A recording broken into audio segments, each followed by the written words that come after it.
Secunderabad cantonment BRS MLA అభ్యర్థి నివేదిత ఇంటి ముందు డబుల్ బెడ్రూమ్ ఇళ్ల బాధితులు ధర్నాకు దిగారు.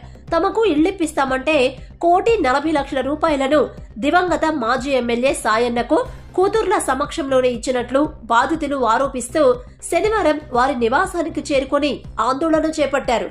తమ డబ్బులు తమకు తిరిగివ్వాలని డిమాండ్ చేస్తున్నారు బాధితులు. గత ఎన్నికల సమయంలో ఇండ్ల గురించి అడిగితే ఎన్నికల్లో గెలిచిన వెంటనే ఇస్తామని హామీ ఇచ్చినట్లు బాధితులు తెలిపారు.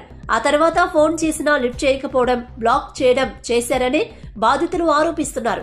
అప్పులు చేసి ఉన్న స్థలాలు అమ్ముకొని డబ్బులిచ్చినట్లు చెబుతూ తమకు న్యాయం చేసేంత వరకు ఇక్కడి నుంచి కదలమని తేల్చి చెప్పారు. కాగా ఏప్రిల్ 12వ తేదీ శుక్రవారం కూడా కొంతమంది డబుల్ బెడ్రూమ్ లబ్ధిదారులు కేసీఆర్ ఫామ్ హౌస్ ను ముట్టడించేందుకు ప్రయత్నించారు.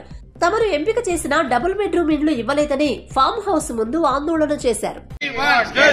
మేము డబుల్ బెడ్రూమ్ కి ఇచ్చిన పైసలు, డబుల్ బెడ్రూమ్ లకు ఇచ్చిన పైసలు, ఆరడపల్లి మట్కోట్ డబుల్ బెడ్రూమ్ లకు ఇచ్చిన పైసలు, ఆరడపల్లి మట్కోట్ డబుల్ బెడ్రూమ్ లకు ఇచ్చిన పైసలు, ఆరడపల్లి మట్కోట్ కి ఇచ్చిన డబుల్ బెడ్రూమ్ పైసలు.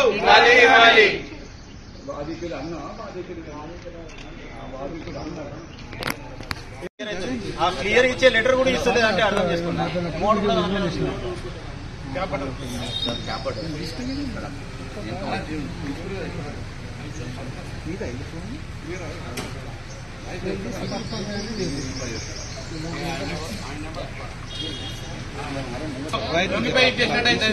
వాళ్ళని దయచేసి అడుగుతున్నాము, ఈ ప్రచారం చేయండి, మీరు లైవ్ లో ప్రచారం చేయండి.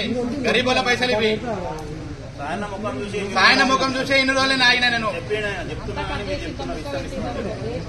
అది కూడా చెప్తున్నా. ప్రెస్ సోదరులు అందరికీ చెప్తున్నా, ఏదైతే రికార్డ్ చేసిరో యాజ్ ఇట్ ఈస్ గా మీరు ప్లే చేయండి.